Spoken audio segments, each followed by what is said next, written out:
अस्सलाम वालेकुम जी।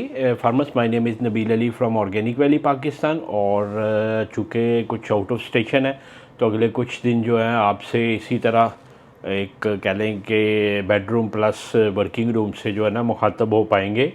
तो फार्मर्स, आज कुछ क्वेश्चन आंसर सेशन थे, थोड़ा सा टाइम था तो असल में बाकी रेगुलर पैटर्न से ही जो है ना टाइम नहीं मिल रहा होता, तो हमने कहा कुछ आपसे जो है ना चीज़ें डिस्कस करते हैं। तो आजकल ना तकरीबन हर फार्मर जो है हमारा ना, उनको न्यूट्रिशनल बनने की ना, न्यूट्रिशियस एस्पेक्ट पे काम करने की जो है ना वो एक हॉबी है। और पाकिस्तान में मेरा ख्याल है कि हर बंदा जो है ना वो कह ले कि न्यूट्रिशनिस्ट है और उसको पता है कि क्या यूनिक कम्बिनेशन होता है तो मुर्गी अंडा देती है। मोस्टली फार्मर्स इस चीज़ की कंप्लेन करते हैं कि जो है ना पीक प्रोडक्शन अचीव नहीं हुई, 90-95% पीक प्रोडक्शन नहीं आई। एक प्रॉब्लम ये आ रहा होता है कि जो है ना वक्त पे अंडा नहीं आता। उसके अलावा जो है ना पीक प्रोडक्शन ज़्यादा देर सस्टेन नहीं रहती, 95-96 पे जाती है और सडनली डिक्लाइन हो जाती है और थिंग्स लाइक दिस ना। और सुबह से लेके शाम तक डेली मेरा ख्याल है 10 से 15 जो फार्मर है ना वो इसी तरह के सवाल पूछते हैं, जिस तरह का जो है ना मैं आपसे शेयर करता हूँ।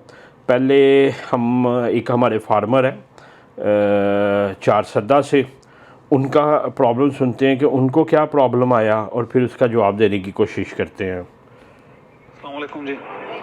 नबी साहब, क्या हाल है? ठीक है, खैरियत से आप?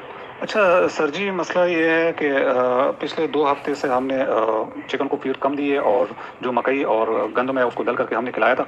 तो ये 140 पे मेरी मुर्गी पहुंची थी अंडा देने की, और फिर अब वो हफ्ता गुजर गया तो उसकी वो डिक्रीज़ हो गई, अंडा कम होना शुरू हो गया। तो अभी कल तक उसने 140 से कल उसने जो अंडा दिए वो 86 अंडा दिए, मतलब इतना डिफरेंस आ गया उसमें। फिर तो वो हमने स्टार्ट कर लिए कल परसों से, मतलब समझ लो कि कल से हमने फिर दोबारा स्टार्ट कर लिए। मगर ये अंडा कम हो गया तो इसको कुछ मेडिसिन वगैरह कुछ खिलानी है ऐसी कि वो आगे बढ़ना शुरू हो जाए।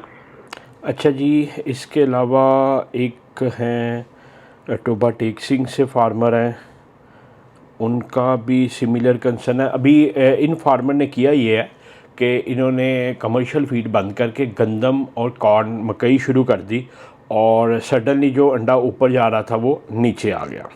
अब ये फार्मर है, ये कहते हैं अस्सलाम वालेकुम रहमतुल्लाहि सर, चूज़े आज 89 दिनों के हो गए हैं, अब इनको गोभी के पत्ते खिला रहा हूँ, क्या ये बेहतर है? ये जी वीडियो आपके सामने है, ये गोभी के पत्ते सारे डाले हुए हैं माशाल्लाह। और वो पीछे कोई और बर्ड भी है जो कह ले कि किसी और जेनेटिक का नज़र आ रहा। उसके बाद एक हमारे बहुत ज़्यादा पढ़े लिखे माशाल्लाह जो है ना ब्रिस्टर की डिग्री कैरी करते हैं, मगर ये है कि he is very educated person, तो उनका भी कंसर्न आया है, वो अगर आपसे गो थ्रू कर सके। जी ये पूछ रहे हैं, can I give chicken watermelon peel on the top of the recommended feed, not a suitable but additional. मतलब ख़ुद वो समझ रहे हैं कि sorry not a substitute but additional.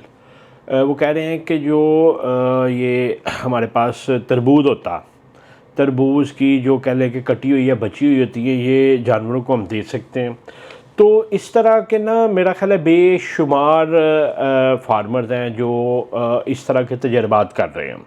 अच्छा फार्मर्स, सबसे पहले तो मैं इसकी एग्जांपल ये दूंगा कि अगर आप एक बाइक लेते हैं तो क्या बाइक पे पेट्रोल के अलावा कभी कुछ आपने डलवाया? फॉर एग्ज़ाम्पल हो सकता है उसमें आप स्पिल डलवा लें, उसमें हो सकता है आप मिट्टी का तेल डलवा लें, पानी डाल लें। तो आप वो क्यों चीज़ नहीं करते? वो आप इसलिए नहीं करते कि मोटरसाइकिल का एक पैटर्न सेट है, उससे अगर आपने परफॉर्मेंस लेनी है तो उसमें फ्यूल डालना, अगर आपने इंजन को ठीक रखना है तो इंजन ऑयल डालना, और इसी तरह गाड़ी है तो उसका एयर फिल्टर देखना, ऑयल फिल्टर देखना। तो कुछ सेट प्रोटोकॉल्स है ना। मैं इसकी एग्जांपल इस तरह दूंगा कि अगर हम मस्जिद में जाते हैं तो मस्जिद के एक अपने प्रोटोकॉल है कि वज़ू करना है, साफ़ सुथरा लिबास होना चाहिए, खामोशी से आपने महज़ब तरीके से बैठना है, तो उसका एक अपना तरीक़ाकार है। अगर एक डॉक्टर के पास जाते हैं तो उसका एक अलग तरीक़ाकार है कि आपने अपनी रिपोर्ट्स लेके जानी है, आपको बीमारी का पता होना चाहिए। तो हर चीज़ का, हर प्रोफेशन का एक सेट पैरामीटर होता है। इसी तरह पोल्ट्री अगर आप कमर्शियल लेवल पे करना चाहते हैं तो उसका भी एक सेट प्रोटोकॉल है। अब सेट प्रोटोकॉल ये है कि अगर आप टेबल नंबर 7 देखें, ये वेरी अर्ली पेजेस में है लोमन की गाइड में ना, 14 नंबर पेज पे है, तो वो बताते हैं कि मेटाबॉलिक एनर्जी 2800 किलो कैलोरी पर केजी होनी चाहिए फीड में। उसके बाद क्रूड प्रोटीन 20% होनी चाहिए, मैं अभी स्टार्टर की बात कर रहा हूँ। And then there is lot of other minerals हैं, सोडियम है वो कितनी होनी है, क्लोरीन कितनी होनी है, कैल्शियम कितनी होनी है, और थिंग्स लाइक दिस जो मुझे नहीं पढ़ने आ रहे मैं उसको स्किप कर रहा हूँ ना, क्योंकि these are the chemistry words.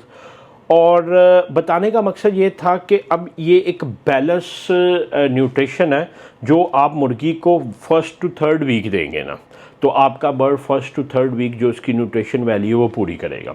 उसके बाद सेकंड ग्रोवर में 4 to 8 वीक हमारे पास, स्टार्टर 7th वीक तक चलती है क्योंकि स्टार्टर ग्रोवर मिक्स की होती है, तो 700 ग्राम से ऑनवर्ड हम जो है ना डेवलपर लेके चलते हैं। अब ग्रोवर 4 से 8 हफ्ते में मेटाबॉलिक एनर्जी उतनी है मगर क्रूड प्रोटीन 1.5% कम कर दिया।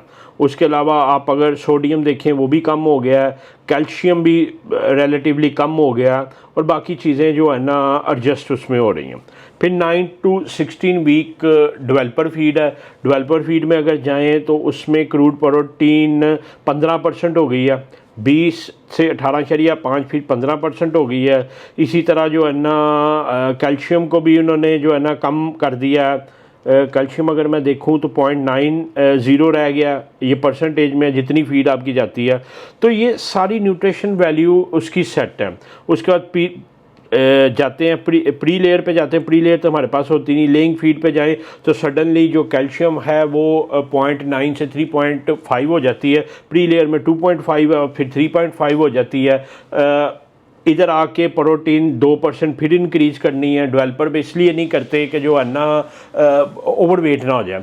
तो ये इतनी प्रिसाइज चीज़ें होती हैं जिनको मैनेज करके बर्ड से मैक्सिमम परफॉर्मेंस ली जाती है, और ये प्रिसाइज चीज़ें जो हैं ये एक फीड मिल वाला ही मैनेज कर सकता।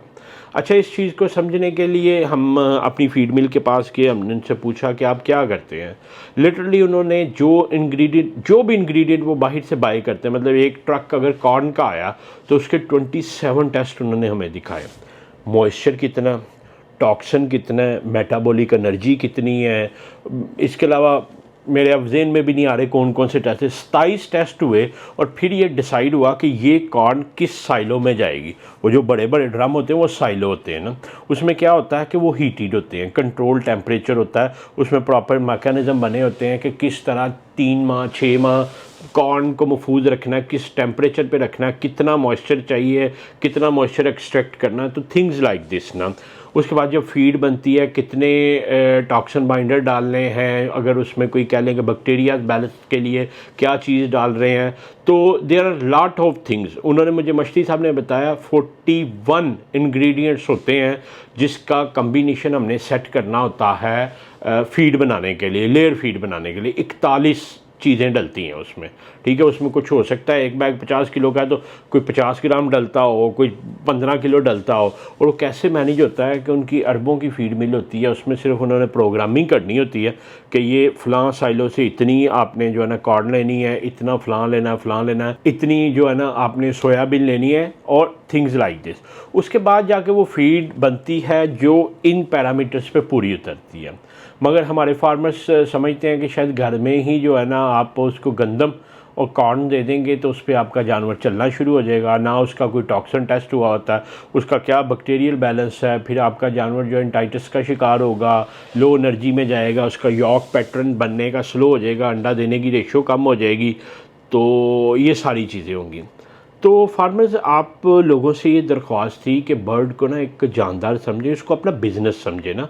जब आप बिज़नेस समझेंगे, जैसे आप बाइक लेते हैं तो उसकी केयर करते हैं, गाड़ी लेते हैं उसकी केयर करते हैं, कोई मशीन लेते हैं तो उसकी केयर करते हैं कि यार इसकी लुब्रिकेशन होनी चाहिए, वक्त पे इसकी सर्विस होनी चाहिए। इसी तरह बर्ड को ना कमर्शियल फीड पे चलाएं। कमर्शियल फीड बिल्कुल बुरी नहीं होती। जो आपके एक कंसेप्ट में बैठा होना कि ये पता नहीं क्या फीड होती है, तो जो लेयर की फ़ीड होती है, ब्रायलर मेरी इंडस्ट्री नहीं है, मुझे नहीं पता, जो लेयर की फ़ीड होती है वो 100% ग्रेन बेसिस पे होती है कि बीज होते हैं, बीजों की कम्बिनेशन को सिर्फ जो है ना एडजस्ट करना होता है और उसमें कुछ मिनरल्स, अमाइनो एसिड्स वगैरह ऐसे ऐड करने होते हैं कि अगर वो एक कुदरती सोर्स से नहीं मिल रहे तो उनको सेकेंडरी सोर्स में दिया जाए।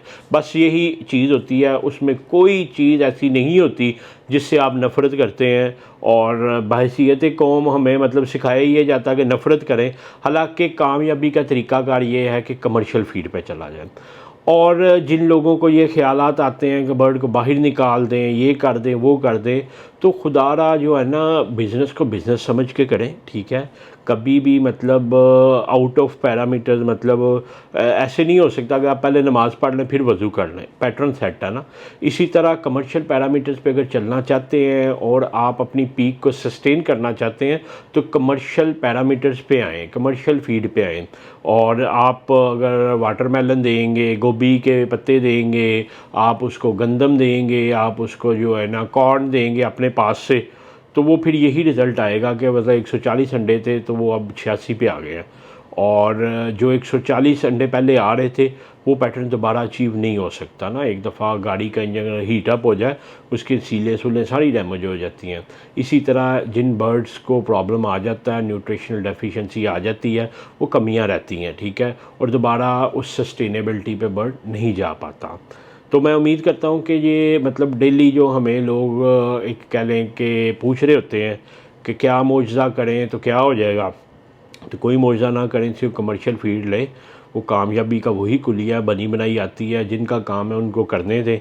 तो अगर आपको है कि आप न्यूट्रिशनल बनना चाहते हैं तो अपनी को फीड मिल डालें। पहले न्यूट्रिशंस की डिग्रीज़ होती हैं, उसमें पीएचडीज़ होती हैं। जो फीड मिलों में बैठे होते हैं वो न्यूट्रिशनलिस्ट होते हैं, कई कई साल उनके तजर्बे होते हैं, तो कई कई लाख उनकी सैलरियाँ होती हैं। वो फिर जाके न्यूट्रिशन मैनेजमेंट पे जाते हैं। और हम भी जब लोमन बर्ड लेके गए थे सबसे पहले उन्होंने गाइड पूछी थी, फिर गाइड के मुताबिक उन्होंने सारी चीज़ें करके तो लोमन का फार्मूला बनाया, तब जाके हम अच्छी प्रोडक्शंस लेते हैं और कंटिन्यूड प्रोडक्शंस लेते हैं। तो आपसे ये है कि अगर आपके घर कोई सब्ज़ी बची पड़ी है, कोई कह लें कि ऐसी गंदबला है जो आप फेंकना नहीं चाहते, मुर्गियों को डालना चाहते हैं, तो ये ज़रूर सोचा करें कि क्या ये जो चीज़ मैं मुर्गी को डालने लगा हूँ मैं अपने बच्चे को दे सकता हूँ।